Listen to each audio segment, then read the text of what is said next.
नमस्कार किसान भाइयों, मैं दामेश्वर दास साहू हरलाल सीड से फील्ड ऑफिसर। अंबागढ़ चौकी बांधा बाजार मेरा क्षेत्र है। मैं अभी एक प्लाट में हूं जो कि अंबागढ़ चौकी में है, जो कि किसान का नाम है दीपेश निषाद। देख सकते हैं बैनर यहाँ पर लगा हुआ है, विट्ठल 3456 करके ये मक्का है। मैं भाई साहब से कहना चाहूँगा कि वीडियो को हमारे प्लाट की तरफ दिखाएंगे, फसल को दिखाएंगे। ये फसल महज अभी 20 से 21 दिन हो रहा है। आप लोग देख सकते हैं कि पत्ती जो है 5 पत्ती की अवस्था में है। 1 2 3 4 5, ये 5 पत्ती की अवस्था में आ चुका है। और यहाँ पर हमारे कुछ जो है जो खेत वाले हैं वो खाद डाल भी रहे हैं। तो ये जो विट्ठल मक्का है लगभग 4 माह 4.5 माह का फसल है। और ये जो विट्ठल मक्का है अच्छा फसल देने वाला है। ये जो मक्का है विट्ठल मक्का, ये ग्राम तोयागोनी में लगा हुआ था, बमनी 4 भाटा में लगा था, हमारे ये पांगरी साइड में है वहाँ लगा हुआ था। ये जो मक्का मतलब उत्पादन भी अच्छा खासा है। हमारे तरफ तो लगभग 35 कुंटल तक किसान लिए हैं, लो मैनेजमेंट करते हैं।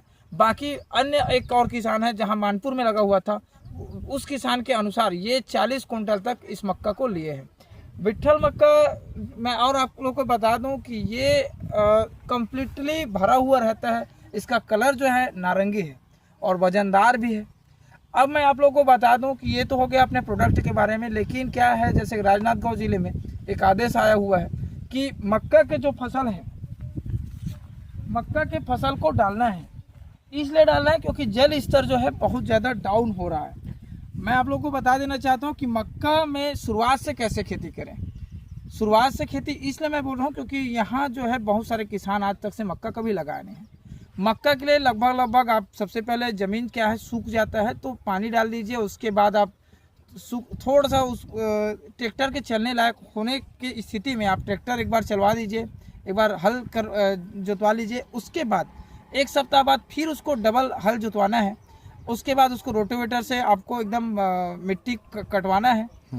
उसके बाद अपने ज़मीन को लेवलिंग कर लीजिए। उसके बाद जैसे हम बीजा रोपण करने की स्थिति में आता है तो जो खाद जो डालने की जो तरीका है, मात्रा है, वो इस तरीके से है कि लगभग हम 1 बोरी DAP और 3 बोरी राखड़, 1 बोरी DAP 3 बोरी राखड़ और हो सके तो लगभग 3-4 किलो सल्फर, इन चीज़ों को हम मिला करके हम जहाँ पर बीजा रोपण करेंगे, बीजा रोपण की जो दूरी होगी वो लाइन से लाइन 1 बीता की दूरी होगी।